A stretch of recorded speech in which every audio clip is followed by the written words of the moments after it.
On top inside Edo today, Obaseki don go inspect Hajj camp wey dem newly build, and he tok say make Muslim pilgrims pray for peaceful coexistence. Edo State Governor Godwin Obaseki don tell Muslim pilgrims wey go throway body put on top 2019 Hajj for Holy Land for Mecca say make dem pray make peace dey among Nigerians. Governor tok dis one wen he waka go inspect Hajj camp wey dem new build for Benin City, wen he take tell Muslims say make dem pray for peace for Naija and with Presido Muhammadu Buhari so that the katakata wey Nigeria dey face on top security matter no go spoil things. He still tok say make the pilgrims continue to dey pray for him administration, as e be say some pipo no dey happy on top how im take dey develop Edo State for more than 2 years now, and dem dey try to stop the peace wey Edo pipo dey enjoy for Edo State.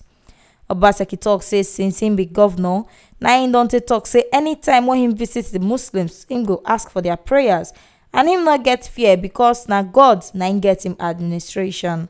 Governor tok say since him dey grow dey come, na him take know say Edo pipo na one, and as governor, him no go carry face for anybody because of the person religion. And na dis one I make when 2 years ago when dem tell am say they want improvement for their Hajj camp, him give them ear make them talk put.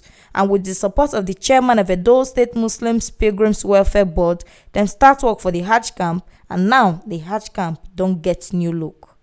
Chairman for Edo State Muslim Pilgrims Welfare Board, Sheikh Ibrahim Oyarekwai, come thank Governor Godwin Obaseki for the developmental projects wey he don put for ground for everywhere for Edo State, and he thank am well for the construction wey he don do for the Hajj camp.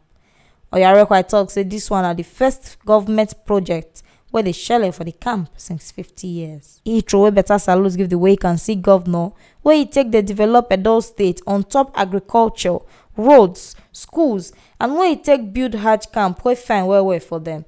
He tok say him go continue to dey pray for governor so that he go succeed, even if say some kind things dey ground wey wan scatter him administration.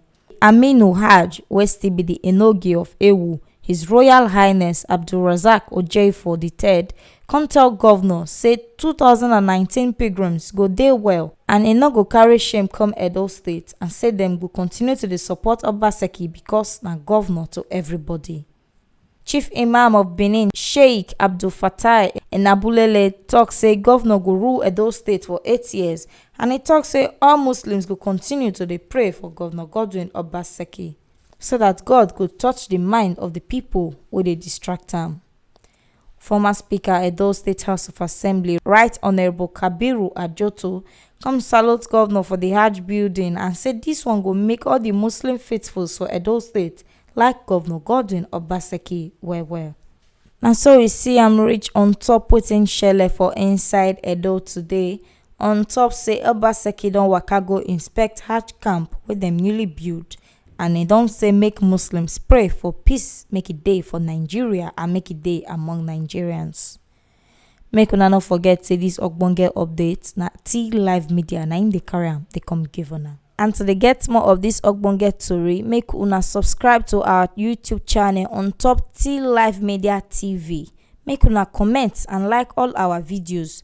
Make una still follow us for Facebook on top T Live Media.